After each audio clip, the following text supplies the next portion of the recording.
Welcome to Curious Life of a Child-Free Woman, where we have conversations on culture, wellness, self-expression, and ideas to make the world better, all explored from a child-free perspective. I'm Emily Paulsen. Let's get curious together. Before we start chatting with today's guest, I want to set the tone for why I think this conversation matters so much. The purpose of this show is to explore topics we're curious about from a child-free perspective. But I've been meeting more and more amazing women who are child-free by choice, but as life goes on and circumstances evolve, they end up falling in love with a partner who already has kids. For a child-free woman who has a clear vision for her future, but is also in love with someone who has children in their life, what do you do? How do we handle that? Today's guest, Kerry Cook, had embraced the child-free path and is also married to a wonderful man who has a child. That intersection raised a lot of questions within her about identity, freedom, partnership, and what fulfillment really looks like once you consider all of the beautiful complications that come with a real life. Welcome, Kerry. Thank you. So excited. Been looking forward to this. Me too. I'm very excited, and I really appreciate you coming to share openly and candidly with us because this is something that has been coming up more and more in my personal circles and the child-free space with other women I know.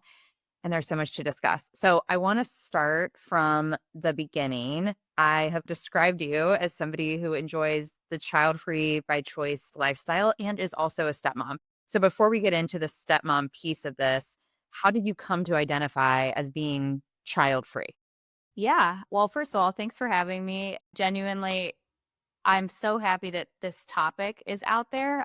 When I was in the trenches of this, it was just really hard to find content. So, you having this forum and allowing people to come on like me and just be real raw and it's not scripted, I just appreciate that so much. But yeah, to answer your question, I never thought I would be child free. I had the classic vision for myself playing MASH growing up in seventh grade with my girlfriends and always thought that everybody was just a mom. I knew very few child free people in my family circle growing up and just never really considered it.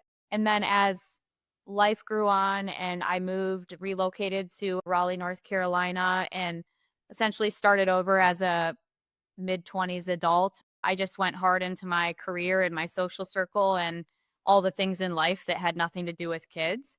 And then it was like 1 year passes, 2 year passes, 10 year passes, and then you're in your mid-30s and you're like, huh, this is weird.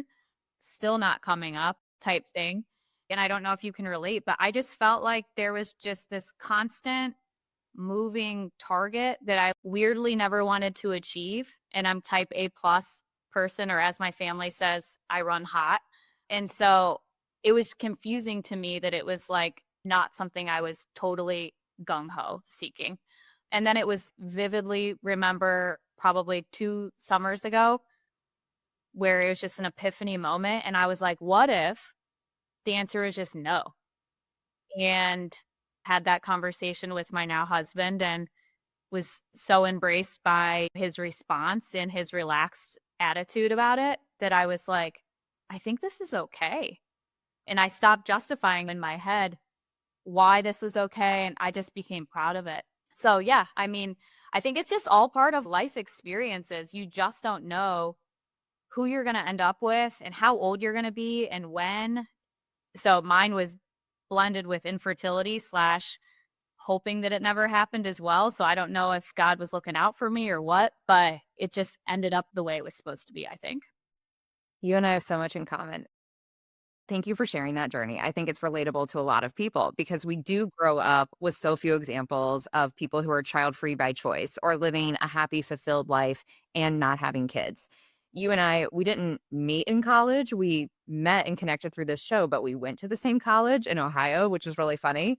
And I know what everybody was doing there. Someone got engaged in our senior apartment, our senior year. We were like helping craft this proposal, which was beautiful. And they have an amazing marriage and family now.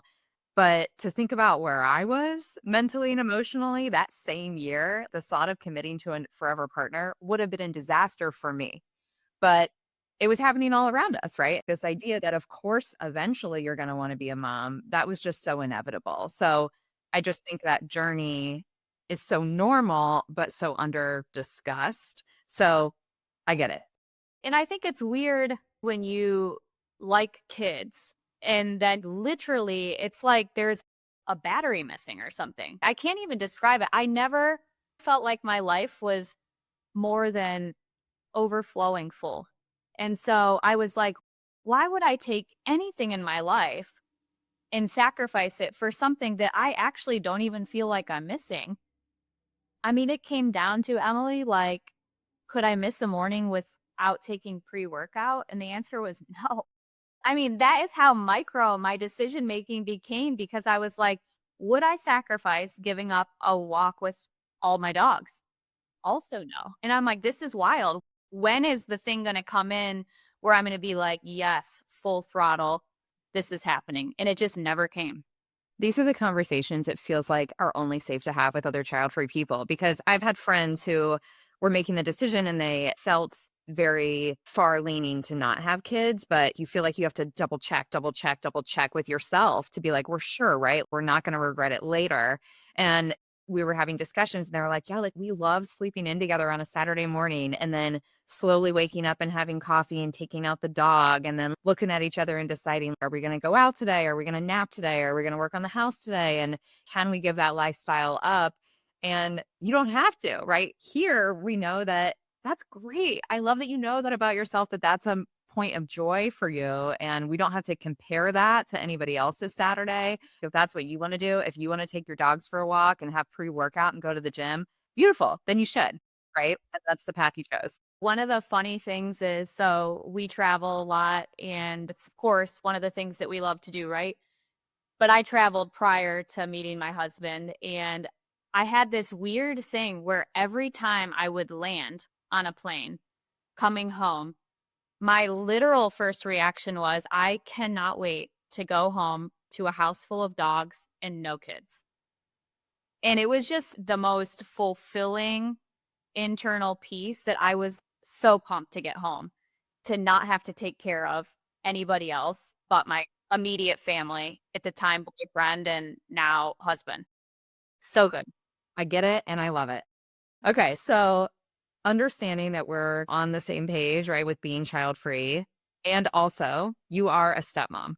So can you kind of explain, how did that happen? Yeah, well, I didn't have any doing with it, but I inherited it. And where do I even start?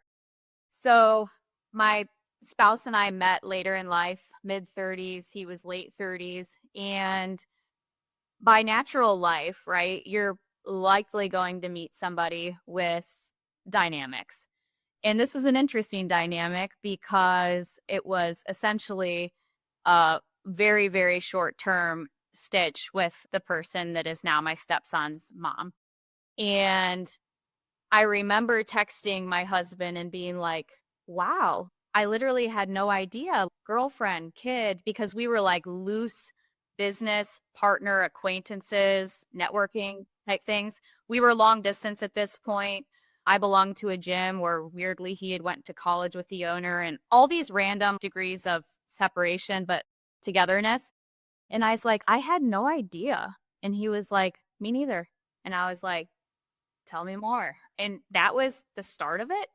This ends on a really happy note. But what I wasn't prepared for is everything that entailed and emotionally what that meant to me. There was no manuscript for it. In my head, being a pretty black and white person, how I think in definitives, I was like, oh, this is so simple. I like kids. This guy seems cool. This is new. Why not? And also, it wasn't a kid, it was an infant. So that dynamic was even more appealing to me because I was like, I love babies, but I had no idea what I was even signing up for or saying just because I had no prior track record or history with this. Yeah, I want to talk about once you made that decision, right, to go forward in dating this person. So you meet this person, you have all these different connections to this person, you're interested in this person, which is exciting and fun. And we all know that feeling. And then you find out, okay, this person has an infant that they had with someone else. And even that relationship has ended, but there is this child that is now here. And it's an inflection point to decide, is that a deal breaker? And I just stop dating or considering this person? Or am I going to open my mind and move forward? And because of what you just said on the surface, right? It's, I like babies. Maybe I thought I would have a baby, right? It doesn't necessarily feel like undoable to consider. Yeah. And also, I'm a huge fan of girls. I have a stepson, but I have so many friends. I'm going to freaking love this chick and embrace her and be her friend. This will be like the Demi Moore, Ashton Kutcher vibe, Bruce Willis, whatever. So not feeling like that when we got going. And that shocked me. And so I just think it's one of those things where as you're meeting people and you're asking yourself, can I go all in on this person? Hopefully for whoever's listening, the answer to that's yes. But you just have to factor in what that comes with. And also, truly, is your partner up for a constant recalibration, crash out on insert topic A, B, and C, things you just have no awareness on, and you're doing it together in the flesh, real, making it up as you go. And I mean, Emily, what was so crazy to me is I felt, because we were long distance for quite a while, well over a year. I think it was honestly probably 2 years. So it's like I have my whole life here, but he has this life there. By natural default, it's easy for me to lug my dogs directionally to Virginia than it is for him to come here. And he definitely made the effort and all those things. But I was living in a duffel bag every weekend, and every other weekend, Thursday through Sunday, I'll never forget, there was just this little stork that dropped a small infant off. And so I think what was shocking for me is I lived both lives. You can just go to the brewery and we went antiquing. We did all the restaurants in Richmond and shopped and all this different stuff. He came to Raleigh, that whole vibe. And then there was a small child and you're like, oh my gosh, do you have the stroller? Did you pack diapers? Oh, what are diapers? All this stuff that I just was like, wait, what? This is so wild. And I enjoyed it, but I never felt like I fully was matched internally. What I was doing on the outside was the right thing. How I felt internally was so starkly different, kind of freaking myself out because I'm like, these are not positive thoughts. This child's super cute and his mom seems cool, but like, why do I not feel at ease with this? Yeah. It is like a double life. And I'm sure the distance played into that, right? Because you have your whole personal life when you're not with him at all, where you're working your job and you have your friends and you have your whole community where you live. Then, like you said, those dating weekends that so many of us relate to, where you're going to the bar, you're going to the restaurant, you're doing all this stuff, and it's just the two of you. And then you have the freedom to be like, are we going to stay out late? Are we going to go home? That free mid-30s life. And then every other weekend, it's stepping into parenthood and like, what the heck? How do we even do it? Right. I think it's so mature and self aware and amazing to me that you went to the Demi Ashton thing right away. I think my initial response would have been jealousy. I want the attention. We're dating. That's what I want, peak attention on me. And you also have this person, which not to say anything about like the dynamics between the two of them, but it's just another person who has to have some of your attention, this mom. And then the baby that also deserves attention. Did you ever feel like, what the heck, more for me? Okay, so let me stand corrected. The vision was Ashton Kutcher, Bruce Willis, Demi Moore. The internal was like, holy shit, who did this to me? I had like a magical childhood, amazing parents, super tight with my siblings. However, specifically with my dad, I always, and we've passed it, we're good, but I always had this need for approval and felt like it was one of those things where it's like, well, I got an A. Are you proud of me? Or I came home on time for curfew, or I had a student council or whatever. There were like strings and they were invisible and I made them up, but they were there. And so the level of resentment and jealousy that I had for my stepson getting free love from his dad was absurd and not normal. And I literally remember being in moments where I felt like I was watching myself from an alternate universe looking down because I'm like, this is not me. I'm a very secure person. I know who I am. I'm proud of who I am. Why is this making me so royally insecure and self conscious? And I'm competing with a child that can't even speak, that has no teeth. Not normal. You know what I mean? Not normal, but also so normal. I think that can happen in marriages where it's like you're in love and it's both of your baby. And then somebody starts pouring more of themselves or their best selves into the baby, and the spouse feels like there's nothing left for me. It's like you're judging yourself and being like, oh my gosh, I can't believe I was acting this way, or not acting it outwardly, but feeling this inside. I hear that and I'm like, how could you not? Yeah. I think the thing that was really, really tricky for me is I literally didn't know who I could talk to. And I had, ironically, a girlfriend in Florida who was in the same situation, except her stepdaughter was a teenager when she came into the play. So you've got a 6-month-old baby and a teenager, but having her as a support system, being like, holy shit, do you feel this way? Are we good? Are you good? What are you guys doing? That type of thing. But also trying to respect the fact that I adore my husband. And so I feel horrible that he created something that is pulling up this much stuff for me. And so what I realized is you literally have to have your safe people.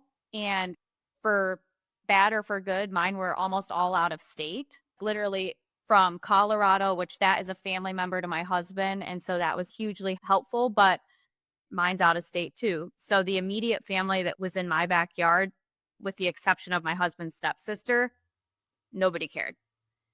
And I vividly remember moments being vulnerable and bringing stuff up to them on the verge of tears, being like, how do you do this? You want to be relevant. You're like the new girlfriend. You're trying to fit in. Everybody has kids. At the end of the day, I'm not the mom. By treatment and natural default from them, people never got to know me. And nobody asked questions because I wasn't my stepson's mom. And what a shame. I always called myself the backup dancer. There was so much backup dancing to make this all happen, and dynamics that had to change to make us a united front. And they never empathized with that, gave any credit or affirmation. And I think stepmoms absolutely seek, whether they admit it or not, they seek validation from people that are safe to them. Emily, I remember I was over at my husband's mom's house and there were magnets on the fridge of my stepson's mom and him and not me. And I was sick to my stomach. I was like, I'm so sorry I have to say this, but can you text your mom and have her take those magnets down because it's triggering to me and I'm not through it yet. And by the grace of my husband being who he is and just rolling with the punches, he was like, yeah, say less. I got it. But it's those things where you have to have your people in that community. And the natural reaction from people shouldn't be, well, just do what's right for the kid. No, you freaking do what's right for the kid. Or walk one day in my shoes when you're internally so conflicted and ask yourself how you would handle this. It's not about the kid. It's about preserving the relationship that I hope is lifelong. And then I think too, what I've heard from other stepmoms is you literally internalize this pressure on yourself where you want to love the child as if you birthed it and as if it was yours. And those are just not normal, natural initial reactions. Of course, over time. So that's tricky too, because you're a loving person. Totally. The exclusion with that, I mean, backup dancer really says it all. And I'll put myself on blast and say, I like attention, right? Especially within my relationships, my immediate family. I don't want to feel like I'm on the outside, just here to support everybody who's really in the middle. That whole concept seems hard to me.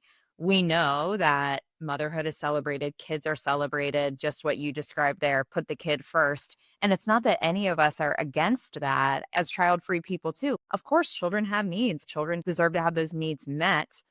That doesn't mean that the people in the kid's life, who cares what you feel or who cares what you think? That doesn't work either. First, you can't help anybody else. You're a key player in this at this point, right? You've opted into this relationship. You're now in the child's life, you're in your husband's life. So once you're involved, I think it's hard enough for you to get there mentally. Then everybody around you has to catch up too, because this is an unconventional situation by whatever typical standards. Typical standards are like boring, but you didn't expect for this to really go down this way. Maybe your husband's mom didn't expect for it to all shape up this way. It's like the challenges just layer. There's your own mental health, your own acceptance, and then there's all the people around you and how their level of acceptance is expressed to you, about you, and that just piles on. Everything to what you said is so spot on. The other thing is so much of how you grew up comes through whether we want it or not, right? I grew up in the words of affirmation household. It's like, wow, that throw pillow looks really good. Or, gosh, who cleaned the counters? Or, Carrie, your curls look great today. Everything. So then when you receive that level of affirmation from, again, your safe people, and then you're proud of who you are as an adult and in life, and then you go and seek the glory slash validation from family in theory that should really see you, hear you. And at this point, I was not a friend yet to my stepson's mom. And I remember having this moment where I called my husband's family member in Colorado and basically just was like, hey, this family, I'm new here. Should I just part ways? Literally, what do I do? I've tried everything. And so it was around that time frame with support from her where I literally said to myself, all right, the boundary's been drawn. And this was, mind you, Emily, before I even made up my mind on if I was having kids. Because there was several years, call it 2.5 years, where I was surely thinking we'd get engaged, married, and have children. So coupling that with going to birthday parties for nieces or whatever, and everybody's first thing was like, oh, I bet you want this. I bet you can't wait. And you're like, I'm literally dry heaving in a paper bag in the bathroom to be at this birthday party. But there is no acknowledgement or space for that because I'm solo here. And again, my immediate support hadn't been established yet. It's tricky, but I do think that you have to allow somebody to accept and you have to loop them in. And when it's not received and you've tried and tried again, then you just say, this person is no longer part of my community. And then you open up your heart and space for others. And I highly recommend people getting an extremely good therapist because that's been the whole reason why we're still here. So it's awesome. Yeah. Thank you for that shout out for therapy because we all need it. Okay, so when you're going through this process, right, you guys are continuing to date. Obviously, the baby's getting bigger, time is passing, you're still dating long distance, you're spending more time around his family, which is bringing up these feelings that you're having. And you've said a couple of times, you're doing everything right on the outside. You're going to the birthday parties, you're playing with the baby, right? You're doing everything we're quote unquote supposed to. Inside, what is your mental health? Was there a point where you were like, okay, I'm now deciding I want to be with this man forever? Or did you feel like through this period you were, I don't want to say trying it on because obviously you're taking it very seriously, but were you kind of maybe I'm in, maybe I'm out? Or was it like, I'm doing this? Yeah, so I vividly remember our second date. I knew I'd marry my husband. And without a doubt, I was like, this is literally me as a dude, 50 degrees chiller and even keel. If I married me in regards to intensity, it would blow the roof off this house. And nobody needs that. And so I was like, I know with a fact that this person's worth it. And what I kept going back to is this person is worth it. So having those clarity moments where you're just like, I don't want to give up on what we have. I need to figure something out because my internal mental is not good. And that leads me through to our wedding. And so we end up getting married. Amazing, right?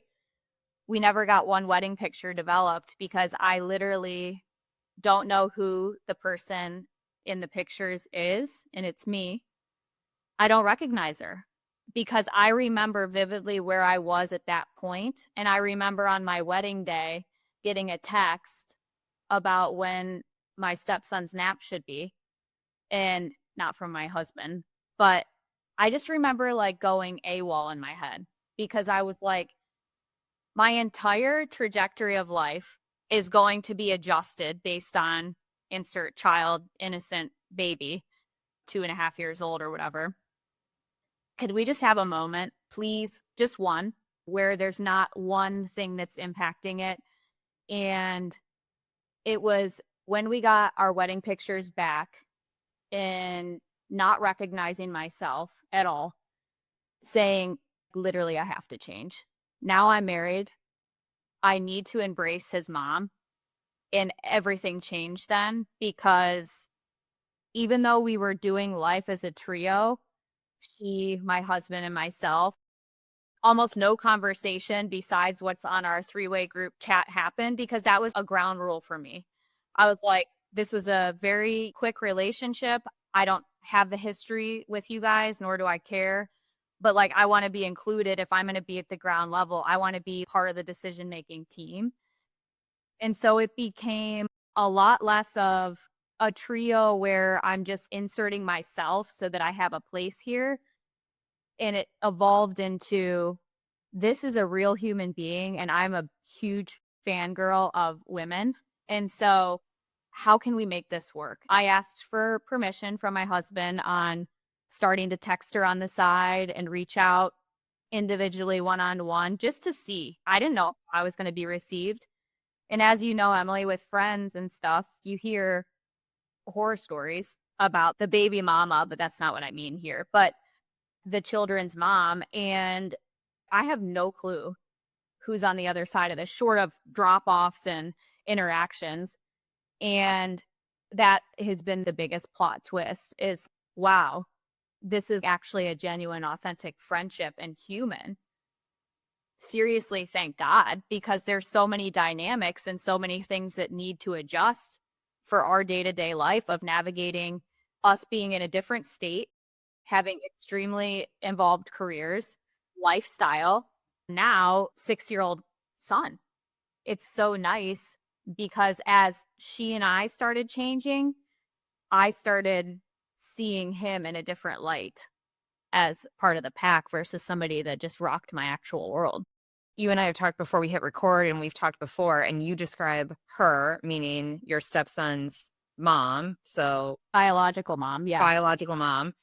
You describe her as a friend. Regardless of the entire family dynamic, you two have a personal friendship between the two of you. Yeah. And my husband, actually, we laugh at each other. In the pickups and the drop-offs or whatever, we always drive to Virginia. So it takes essentially a full day's worth of driving. And if I'm not doing the drop-off or the pickup, we'll always send each other like a book or, oh my gosh, try this makeup, or I'm doing this now, here's some salsa, or whatever it is.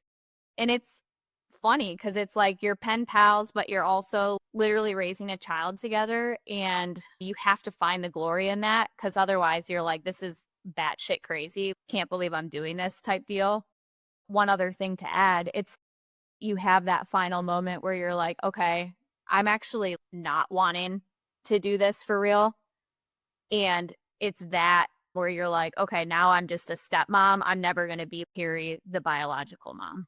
And when you say you don't want to do this for real, you mean you don't want to have a baby yourself. Correct. And so that aha moment, which was a couple summers ago, that really changed everything because I felt less in competition with his mom.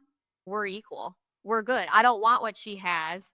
Glad for her, but I don't long for it. Yes.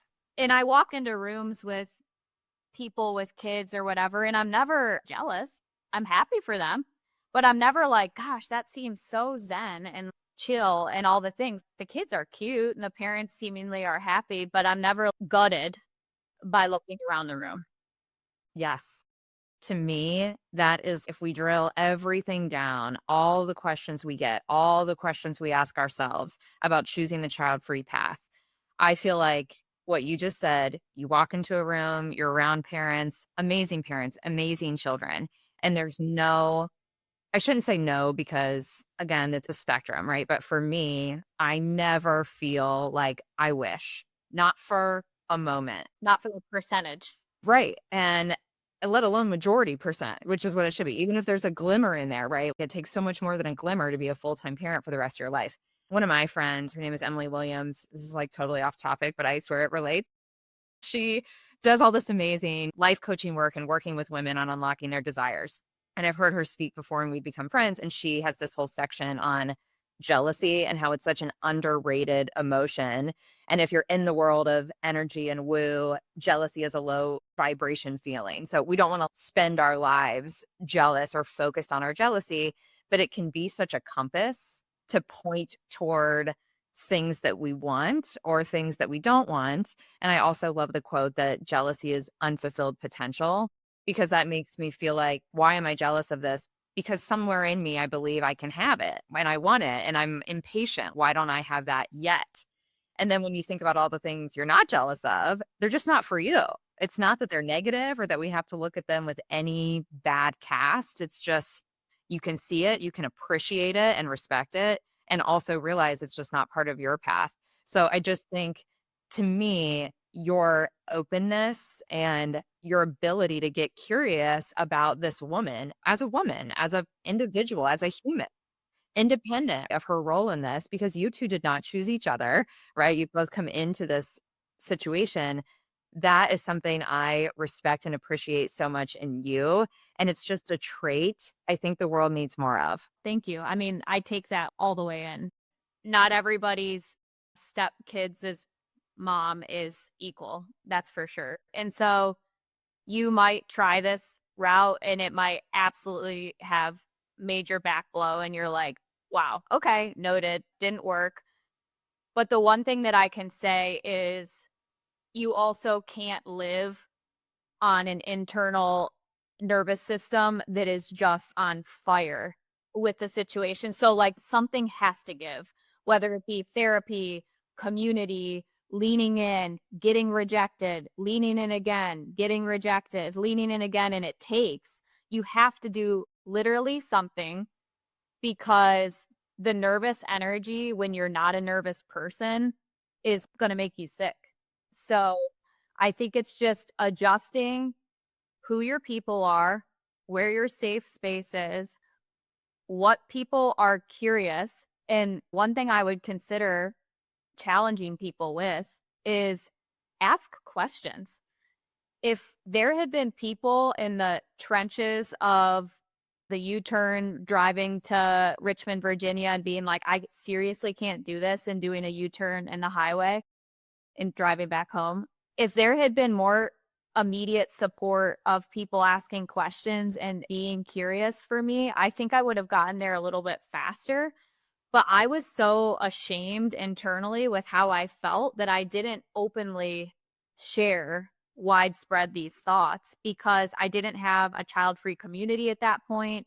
I was undecided at that point. Again, everything is clear 2020 looking in your rearview mirror. But at the time, I just wish I could have talked about it more. But I was doing my own internal research because I had no clue what the hell I was doing. That nervous system piece that you mentioned, that's so key. And this is where I think sometimes we don't talk enough about flexibility. We are powerful women. This is how we want to see ourselves, right? We have discernment, we're decisive, we have a life path, we have a vision. And in order to accomplish the things that we want, we need this level of discipline to stick to the vision, stick to the path, hold our boundaries, hold our goals. And I wonder sometimes, can we go so far to keeping that ship tightly on track that we create blind spots to things that could enrich our lives in ways that we just don't have capacity to put those into the big life plan until they happen to us or around us. And I think bringing in some fluidity is sometimes looked down upon, like, oh, you changed course. Oh, you gave up. You started a business and then you left it. You're in a relationship that we all thought was perfect, and then you got a divorce. You told us you wanted to live in a big city, and then you never actually moved. Let's have some open-mindedness about how life shifts, because what you said about, is the person worth it? Is the job worth it? Is a friendship worth it? Is a city worth it? There's all these things we have to evaluate, and we have to recalibrate that all the time because we change, people change, the world changes. I think this consideration, we have to do that if we really want to consider ourselves to be curious people. Curiosity is inevitably about change. It's about seeing things in a new perspective. And then what do you do about it then when you have that new information? So, And trying it.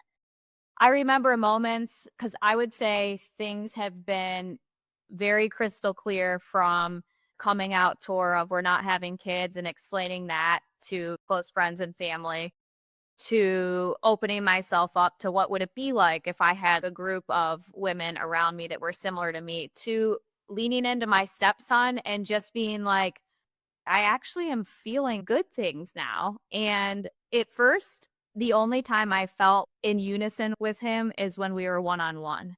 Whenever we could, I would just go off and do different things just with him because I was still struggling with this outlying factor of my spouse and the give and take of the energy and the attention and whatever. And having just the one-on-one time with him and realizing we were getting our own bond together and that looked different than whatever insert person here, that started to definitely change. And those moments are what made me feel like actual real human feelings as opposed to, oh, great, I get the ring alert that somebody pulled in to the driveway, and immediately my heart would start beating and I would be sick to my stomach until I went to bed because it was such a stark stop and start. And now it's like I still have to talk myself into it, but genuinely, when he walks in the door, I'm thrilled that he's here and I'm all in. The nervous system piece, I just can't put enough weight on how you have to listen to yourself. And nobody's meant to be needing a Xanax 50 times a day. Not that that was ever my thing, but nobody is meant to feel that way. And so if you do, you literally have to adjust. so many things we use to mask it in society, right? Take a Xanax, have a cocktail, do something, or just leave, right? Yeah, just drive away and phone a friend. My oldest girlfriend is in Ohio still from first grade. And it's like she knows me more than most people, obviously. And it's like just having those crash out raw conversations to be like, am I a bad person? And then having it pull back. And I appreciate what you said earlier about all of these stark internal thoughts that you would have if you were in the situation. That is so helpful to hear somebody like you say that because you don't have a stepchild. So for you to just admit that this wouldn't be this grand symphony is really helpful for people like me to hear because most people are like, oh my God, I love my kids. They're everything to me. I don't know a life without kids. And what is life and all this different stuff. And it's like, you can have it all. It might just look a little bit different in regards to what you spend your time on. Yeah, you've mentioned community and how lack of community or maybe lack of space where you felt, I'll use the word safe, where you felt safe to like really say what you're feeling, right? I've never been in your shoes, of course. I've had conversations with friends on many topics. I have no problem being blunt, especially with my best friends, even if I say something that hurts their feelings. That's not my intention, but I'm terrible at hiding what I really think. Like a book on your face. It's out there. I can't keep my mouth shut. I have an opinion about everything. And I've gotten a little better at it as I've gotten older, but there's some cringe moments that will never leave my mind. If somebody has said to me about their own child, don't you just see them? And how could you not feel these feelings of want or excitement? And I am just like, no, not at all. If I really went one step further, I would say, I'm ready to go home. I'm not even having a good time over here because of the kids. And that sounds so harsh, right? And I don't mean it in harshness, but it's also, these are valid feelings too. I'm allowed to be like, kids aren't my vibe.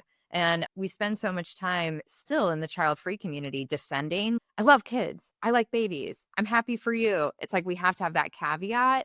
Some of us don't. Why is that so bad? Yeah, it's honestly not bad. It's no different than a person wanting 4 kids and then still wanting a 5th. It's like, okay, you do you. But I just walked into your house and immediately having an internal panic attack because everything feels chaotic. And I'm still like this, partially the way I grew up, but everything, I just like it to be clean. I make my bed every day because that's supposed to be normal. And I go to bed at night, all my laundry is put away and whatever. And so I have gotten better to where I'm not wiping my stepson's face while he's eating his last bite. But for 4 years, he might have had a baby wipe and a piece of grilled cheese in his mouth at the same time. And I just was, ugh, that's not for everybody either. I don't want grease stains on the counter or whatever. And again, I sound insane, but that's just my normal. It's what I know. It's how I feel my most self. And that needs to be okay too. Just like somebody that can come in and not see any chaos in a sea of toys is allowed to feel that. I think that's an amazing gift for people that can do that. Agreed. I love that you said that's your normal. You don't sound insane to me at all. You sound like, me too. To me, it's normal as well. And yeah, I always say it's not about comparison, it's about possibility. All that matters is that everybody has space to know themselves and make these choices based on what's going to work for them. And I love the way you have applied that to your shifting circumstance. And now, okay, your stepson is 6. You have this amazing dynamic, obviously, with your husband, with the biological mom, all these pieces. What role does community play in your world now? If there were points where it was like, I wish I had more of this. I know that you have created some community in the child-free space. Tell me more about what that looks like for you today. Yeah, for sure. I can't put enough emphasis and weight on my little child-free collective, I call it, or girl gang or whatever, has impacted on my life and the lives of the folks in it. So it's been a year and a half, call it. And I just went out on a whim. I have no social media intentionally because I don't care. And I started this group at the platform of a church, which is wild because talk about biblically not normal. And I just was like, we're going to call this the Childfree Collective. We'll see. It went from 4 or 5 women on the first night to now 19 or 20 strong. And we totally turned away people because we started to get such a connection with each other. And the first 4 or 5 months, it was like, how did you come to be child free? And I also learned about the world in the eyes of somebody that's childless. That's a whole different vibe. And so embracing people that are child free or childless and watching them find their new rhythm in pure embrace of who they are has been truly, if I could say what I'm most proud of in the last 5 years, short of finding my husband, it's this group because the community, the rawness, the tears, the visceral reactions to things that people said, and then having the space to just say it and then give each other a hug at the end of the night. And then we wrap and we do it all again the next time. I don't know what this would look like without that. I'd be still functioning and alive as an adult, but I genuinely didn't know what I didn't need. And it was these girls. And it's just been the coolest thing. So if you don't have that, or you don't have more than your one friend that you can just cut loose and let it rip on the phone, create it. And you don't need social media to do it. Word of mouth travels, and it wasn't a church group after all. It ended up just being like, call it 50% people that went there, and the other 50% were organic. No prior connections or whatever to each other. And if I wouldn't have gone out on that olive branch and just rawly put myself out there in the world and said, like, this is me, I was the face of it, and then been totally just backed. Like, oh my gosh, this is legit the validation and affirmation that I was missing, and being able to download with my family after and my husband and just say like, oh my God, tonight you won't even believe 3 more people came that I had never met before. And it's like planning a birthday party that people actually show up for. You're just like, oh my gosh, this is working. This feels good. And then eventually it just migrates away from that topic. But when somebody wants to cut up and come to a safe space of women and be able to do it, it's welcomed. And I think that that's what's super cool. It's so cool. I love that you have built this. I love that you felt this need within yourself and then amplified that out and thought, okay, maybe there are other women who need this. And they do. In the world of marketing, we talk about magnetism because it's rooted in human behavior. And it's when you take a stance, like you said, you rawly put yourself out there, right? You brought up this topic in an environment where I grew up going to church my whole life. Being child free was never brought up. Or if it was somebody wants to have a baby and can't. So we're praying for them that they can. So you're putting yourself out there in this bold way. And when we do that, we become a magnet. It inevitably repels some people, but the people who need it are like magnetized. Truly, it's like oxygen, and it literally gives you the umph that you feel people think that you're missing. And literally just having that support slash evolution of what people go through and what brings stuff up for others in different seasons, and being able to throw some shit at a wall and see what sticks and then have people just fully embrace it. It's like, all right, there is something here. And I just hope that over the course of time, platforms like what you have and little microcosms like me and these girls spread, because I think the world would be just such a different place with openness and curiosity, and just having the folks that you can call on and be like, this is me. Seriously, take it or leave it. I'm proud of who I am. Hope you are too. And if you're not, nice knowing you. You know what I mean? Yes. I feel the same. And I feel like it's happening. Obviously, I have a little bit of a biased set because I get to meet amazing women like you and listeners, and we're all like becoming these child-free cheerleaders in our own way. But I do feel culturally it's happening, it's out there. And what you're doing, spending your time and energy to bring women together, make space for conversation, the happy, the sad, the angry, all of it, that makes a real difference. The ripple effect, not just on the women who are in your current girl gang, but the women who are going to hear this today, it really does change society. Yeah, first of all, The Ripple Effect, great Netflix show, and it does just that. It literally starts here, and you would not believe all the people that are intrinsically connected in your little atmosphere of life, and how you doing one thing to step out allows space for somebody that has otherwise been siloed in their own head. And I just hope that the takeaway from this is truly anything's possible in this particular category of stepmomming slash finding community. And my wish would be that people view folks without kids as dynamic and full of life and all the things going on that just have more opportunity for their attention because there isn't something else pulling it. And so that's what I'm excited for. That's what keeps me going. And there's nothing better than meeting somebody that's like you. And I try not to incorporate it in all of my work conversations. But the second I think I've got somebody that might not have a child, it's like a moth to a flame. I'm like, where have you been my whole life? I've been looking for you. Okay, maybe don't come on that strong, but you have to be able to find those people. Yes, I'm the same. I'm like, let's be best friends. That's a beautiful message. Just the dynamics of who we are as individuals, whole, fulfilled, very diverse and different individuals within this community too. I think that's an amazing message. I'm so happy you were here. Yeah, thank you so much for having me. This is much needed and good therapy for me to be able to speak all this out. So thanks, Emily. Yeah, Carrie, you're the best. Thank you for sharing. And anybody listening, I know you don't have social, so which I really respect. Talk about jealous. You won't miss it. I'll provide an email if anybody wants to reach out to me directly. And that fires me up. That gives me energy. I'm an introvert, but I could talk about this topic all day. And so the one-on-one aspect and community, I'm for it. So please.